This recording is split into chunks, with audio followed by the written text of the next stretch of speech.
doing an early look at this NFL slate for Week 5. We're going to be doing the Sunday main slate. Just a couple announcements. I guess Bobby's taking care of some business this week, so I'm just going to be doing most of the stuff solo until he comes back.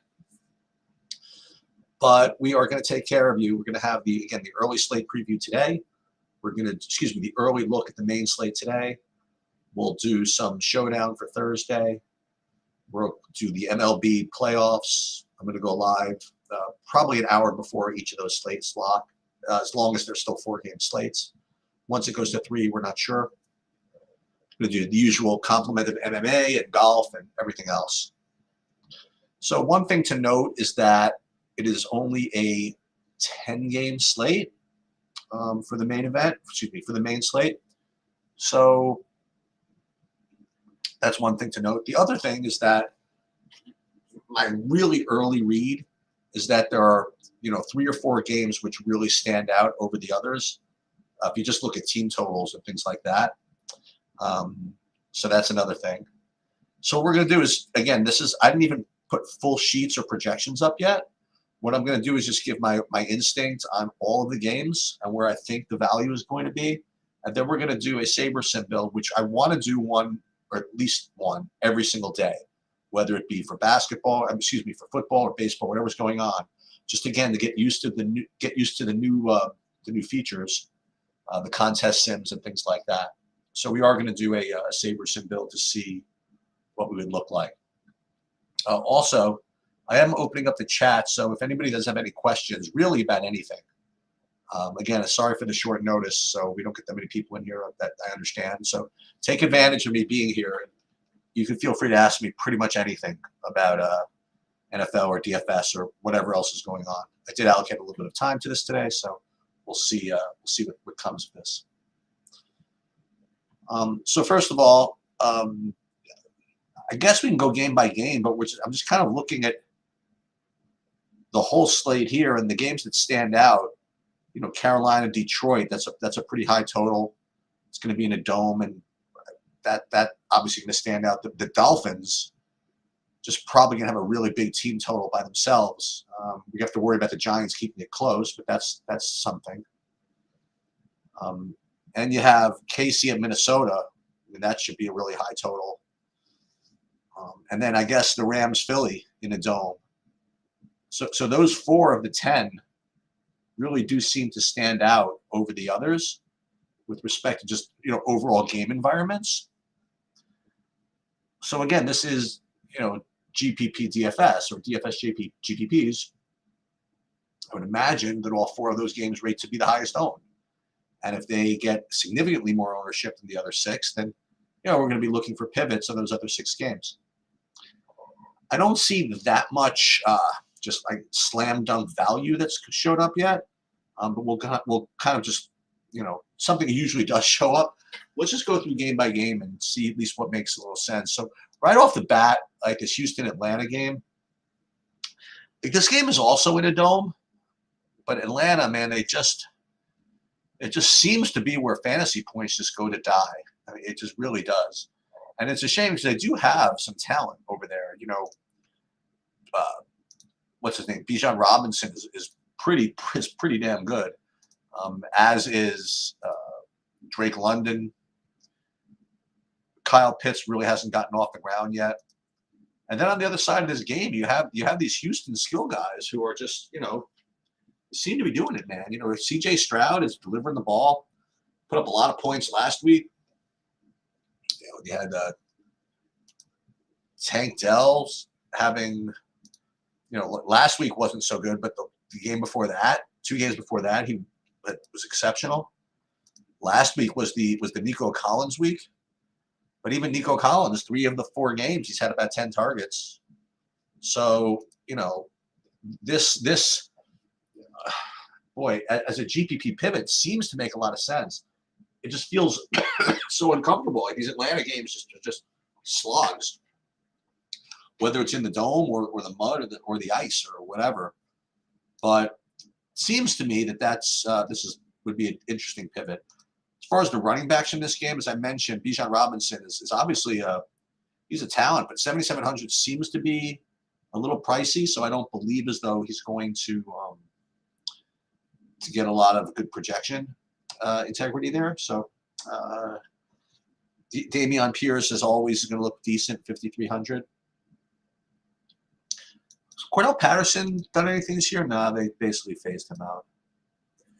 I mean, they have Algier too, so I guess that this would I'm going to have to probably get some of this just in case because it is in a dome, and I do know where the production is going. I think, especially on the Houston side. So you play C.J. Stroud with Dell and Collins, and then you take your shot on the way back with Drake London. 4,700 is pretty darn cheap. I have to say that. And is Pitts under 4K? I mean, Pitts is 3,300, and he certainly has been the Pitts, so to speak. But seems like a pretty good game to try to win $1 million, if you want to know the truth. All right, Carolina, Detroit. This seems like a pretty obvious bit of chalk, and it makes a lot of sense. It's in the dome. Detroit games usually deliver there, but Carolina is sort of stingy. So if this gets to be too highly owned, you can certainly fade it. But from the Detroit side, you have St. Brown, very strong play as always, and then you have Reynolds at 4,200, and you have the new leader of the free world, the Sam Laporta, 11 targets 2 weeks ago. Last week wasn't quite as good. 5K is not great. It's not really a great price for a tight end, honestly. So I don't know how much Laporta is going to look so great. So where it seems as though Detroit side is something you want to target, I'm not exactly sure how you want to do it. St. Brown is good at 7,800, but that's pretty much it. I mean, I guess Khalif Raymond 3,300 as a cheapo. As I mentioned, Carolina can be somewhat stingy defensively. On the Carolina side, I think you had your shot with Thielen when he was under 5K, and the game before that he was under 4K. But he is getting 10 targets a game, and that's certainly hard to dispute. So between him and Shark only had 3 targets last game, but he had 11 the week before. I don't know. I think that I think this is okay. I'm not going to really play the Hayden Hurst or anything like that. And Sanders has got to be just hurt. I mean, he was just didn't get a lot of action, honestly. And when he did, he didn't really look very good. So I'm gonna be off of him, I think, for a while. So in all, this game, it looks good, but it doesn't look great. I mean, Montgomery 6,600. He was legit. He was totally legit against Green Bay. He was the hoss. I mean, 32. Who gets the ball 32 times in the NFL in 2023? And he just delivered 3 touchdowns. That's just awesome.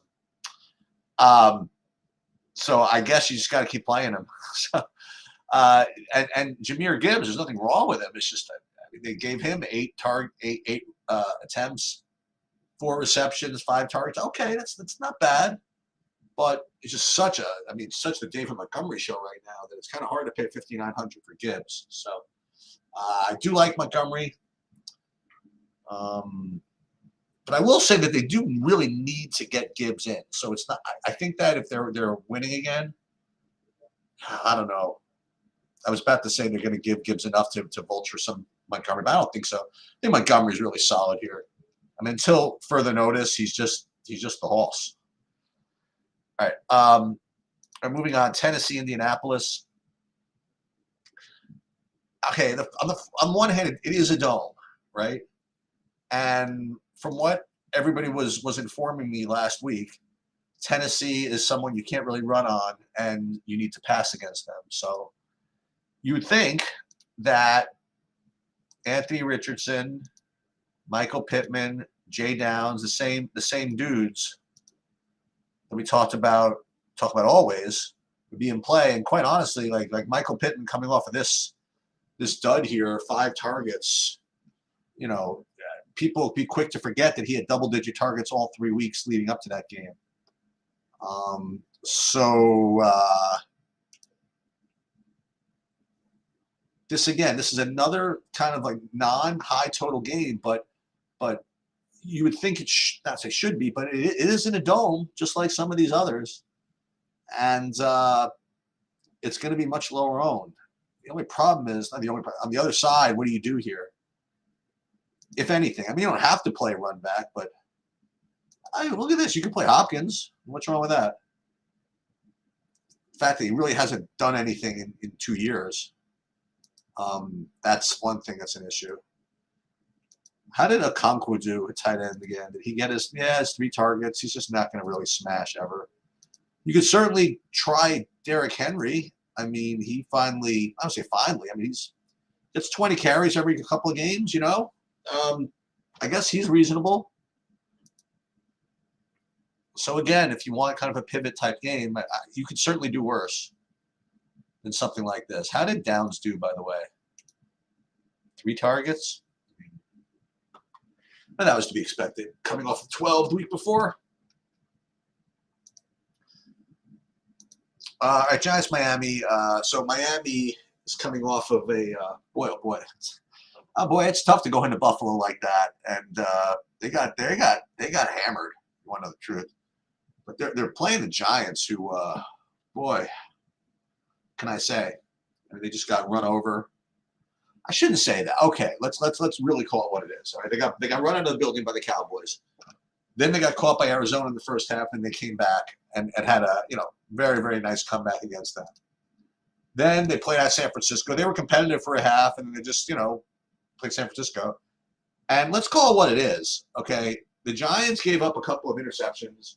They were doing nothing right, and then yet still they were down 14-3 with the ball on Seattle's 3 with all the momentum. And they were about to go in for a touchdown, then God knows what. And then, Jones gave up a 97-yard interception, and then the season was over, pretty much. Now going into Miami, I mean, it is a rough spot. Not to mention the fact that the Giants blitz a lot, and you blitz a lot against Miami, you could have a problem. So these guys can definitely put up some points, and the only thing about the Miami side is that there's just so many guys that can put up points. Okay, so Tyreek Hill obviously can put up a carload.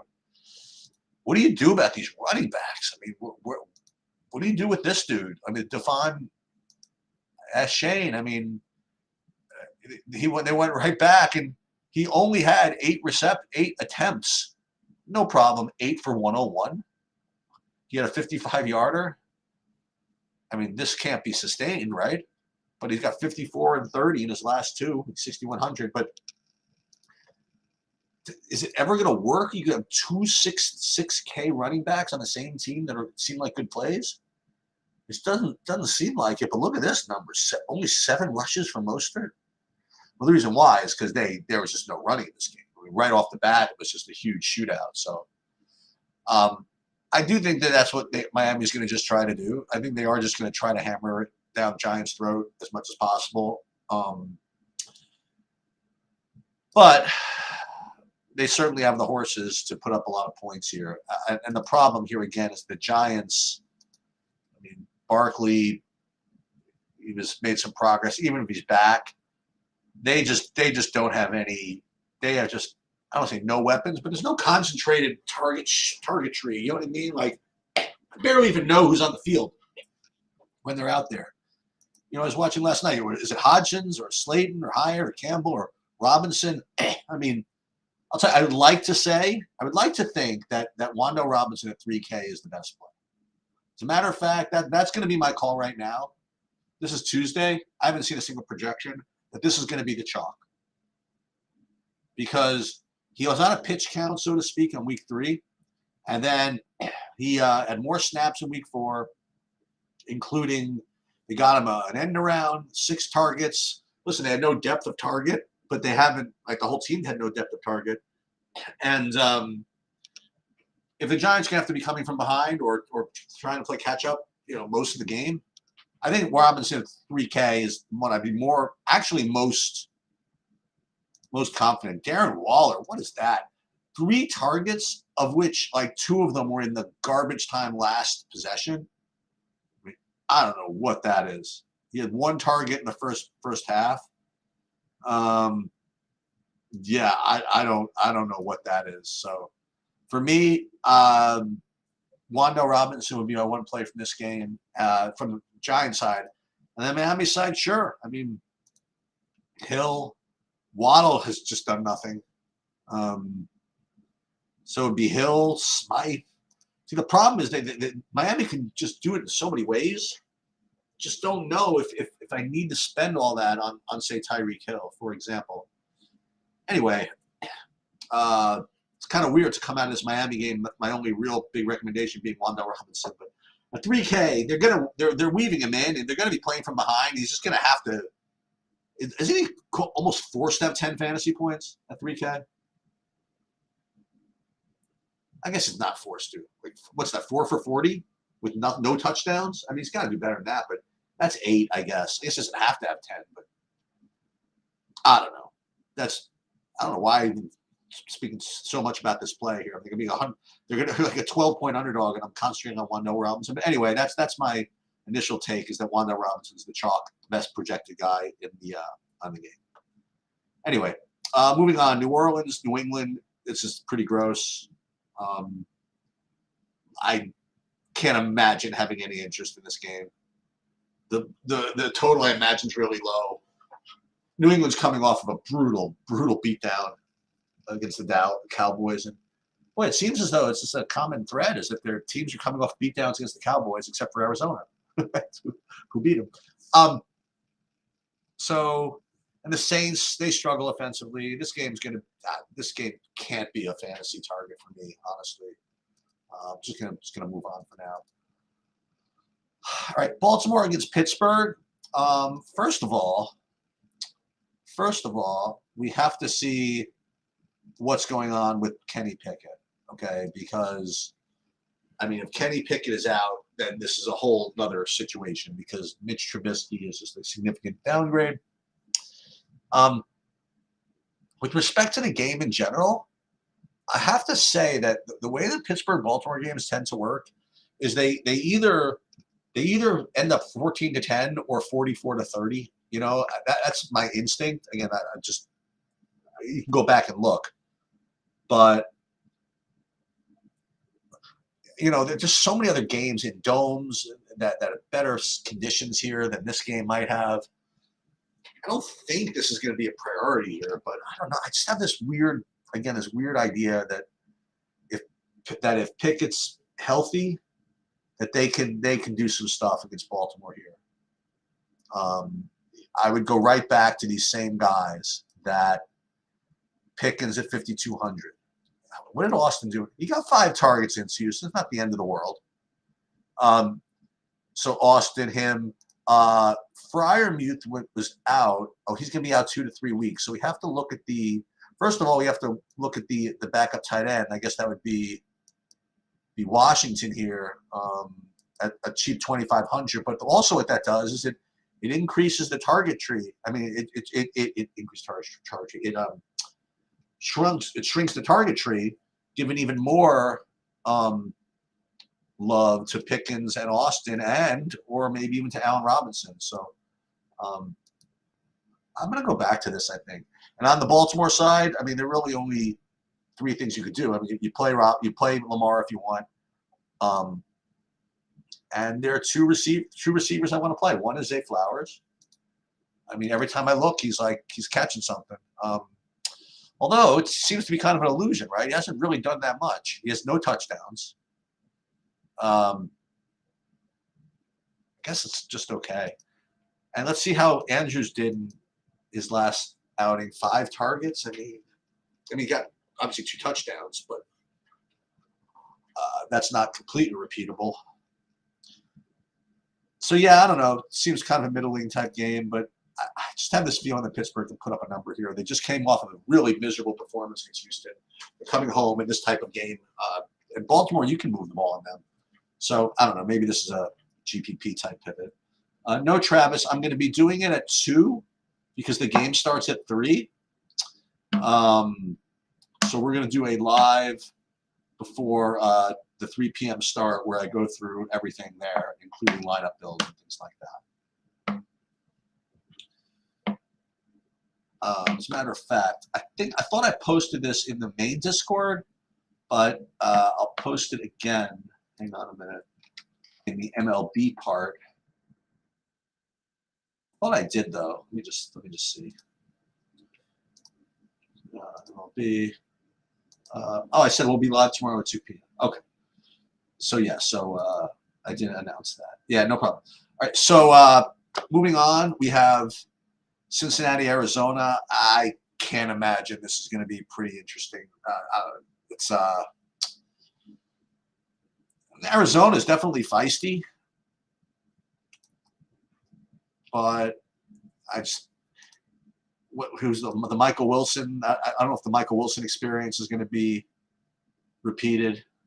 7 out of 7 and 2 touchdowns doesn't seem like something that you'd want to hang your hat on again. Marquise Brown is more likely to be the target guy.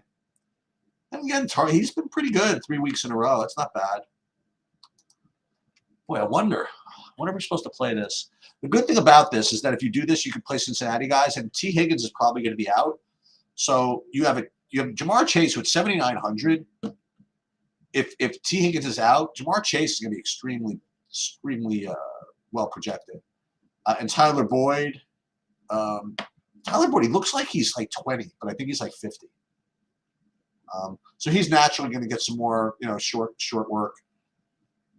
But Chase, Chase, Boyd. I don't know if I want to dip down to Trent Irwin or whatever. Irv Smith Jr., is he back yet? No, he's not back yet, it looks like. The Tanner Hudson. How did Tanner Hudson do? That cheapo, only 2 receptions, I mean. Joe Mixon at 6,400. That could be sort of interesting. I think I want to rather play David Montgomery, but Mixon is all right. So again, I hate to just be a hedger here, but I think I don't know. I think Arizona, maybe in a late slate, you could play them. Seems though they're just.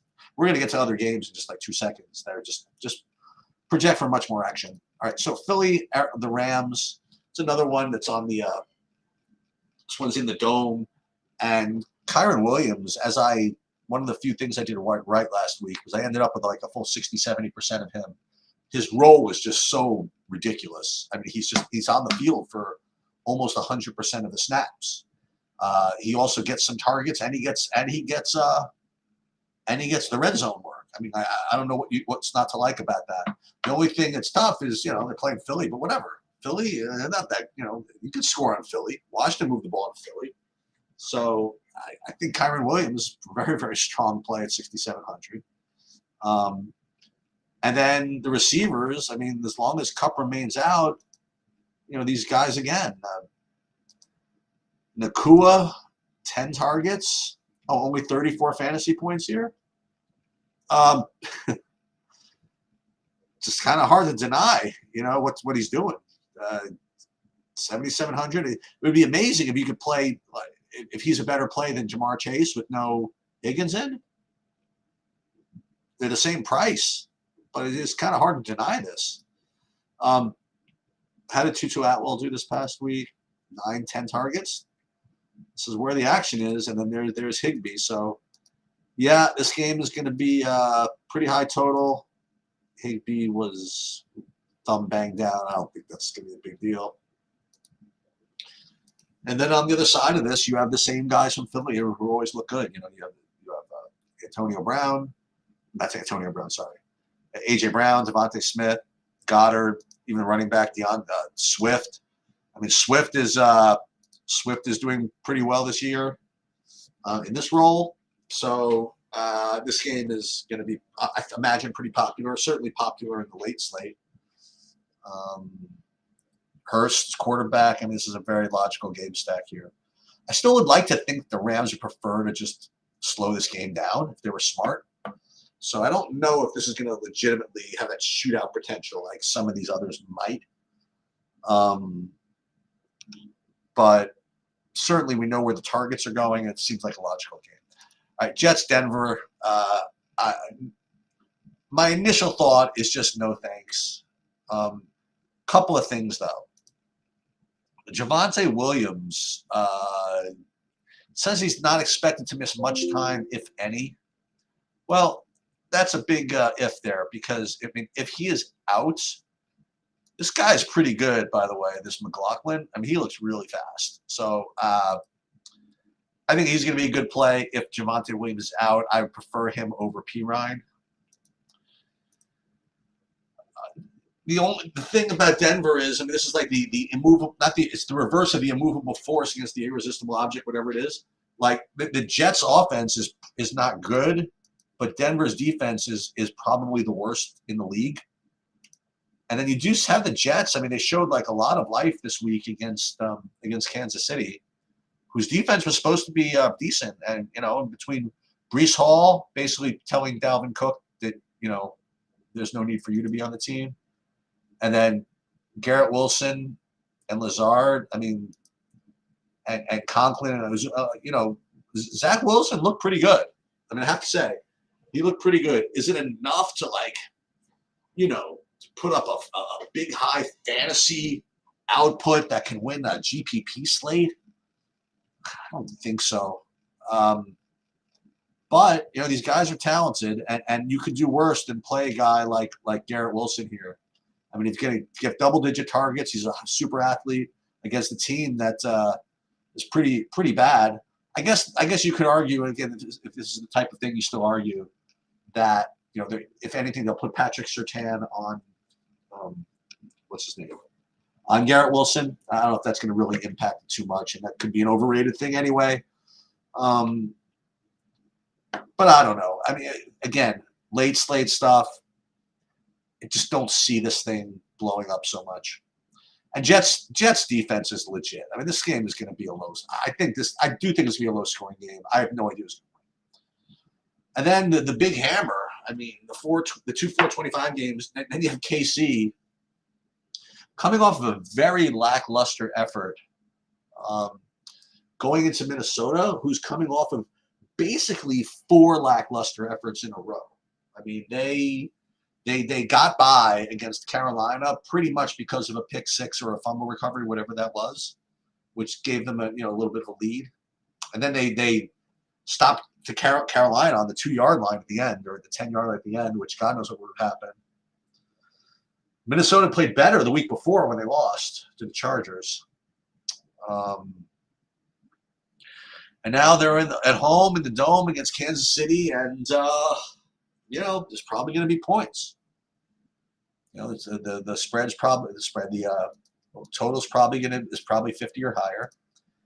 And the issue with Kansas City is the same as it always is. I mean, you just don't know where the targets are going. I mean, you know that he's going to look for Kelsey, but I don't know what do they say? What do they say in Rocky? I mean, women weaken legs. I mean, we had more shots of Kelsey in the stands than Kelsey had targets. More shots of Taylor Swift in the stands than we had targets from Kelsey, right? We had 9 targets and 25 views of Taylor Swift. So you can play Kelsey, but takes up a tight end spot at 7,600. It's not so great. And then you don't know what you're going to do with the receivers. I mean, what are you going to play? Tony, I guess. He only had 2 receptions. Seems like he had more. Beats me. So that's the problem with the Kansas City side. The what's not a problem is the Isaiah Pacheco. I mean, this guy's a freaking beast. Okay, so if they can actually get the running game going against Minnesota, this is probably a pretty good play. So Pacheco. Is that blasphemy to say that my favorite play from Kansas City is Pacheco? Well, actually, the best play is probably going to be KC defense, because that's what Cousins does, man. He gives up fantasy points to defenses like they're going out of style. Give him a pick six, a 99-yard pick six to Carolina like it was nothing last week. He's good at that. So the question is, on the other side of this is, well, the question is Kansas City a good defense or not? I think. because the Jets were able to move the ball on them, especially in the second half. The last three quarters, Jets were able to move the ball and really threaten to win that game. And we know what we want to do. We want to play Jefferson, Addison or Osborne, and Hockenson. Hockenson seems like a little expensive for a guy that's, he's only $1,200 less than Kelce. And, for like I said, for a tight end price, just seems a little expensive. So while on its face, you think that this is a good game to stack, it seems as though there's, I don't know, you can play Jefferson. I guess Minnesota, they could put up a bunch of points here. And if that's the case, yeah, so I think Minnesota is actually a pretty good stack. I'm not a big fan of the Madison play at 5,700. Akers was cutting into him a little bit last week, so there's that. So that's kind of like the game by game.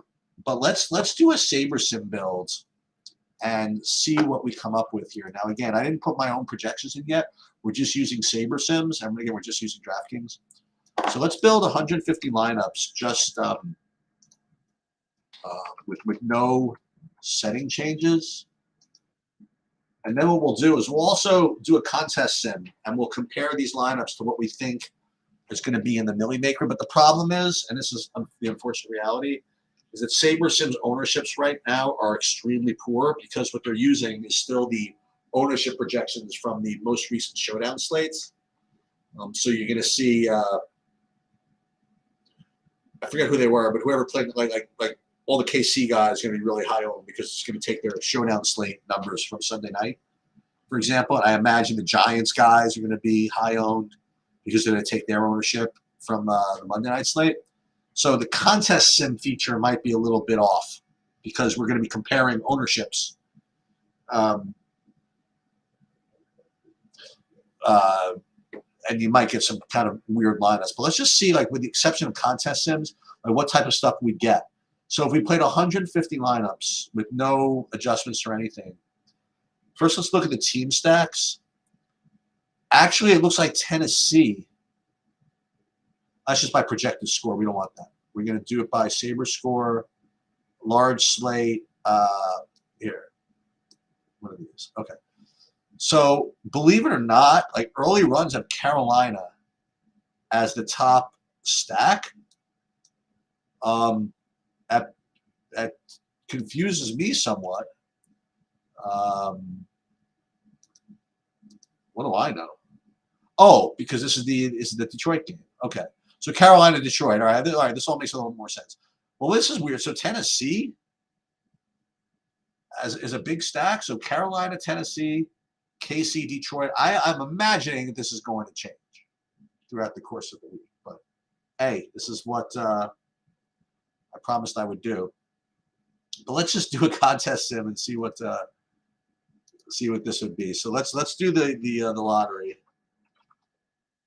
Call this the Millie Maker. We'll put in 125 people, 125,000 people, and a full what was it 40% for first or something? Let's say 35% for first. Save the settings here, and then let's run a contest sim. Oops, against the Millie Maker. And see if that changed anything.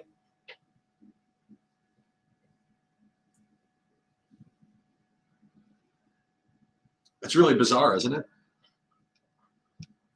It's exceptionally bizarre because even the ownerships are sort of wrong. I guess that's what's causing this in some way, but I can't imagine why. All right, so let's look.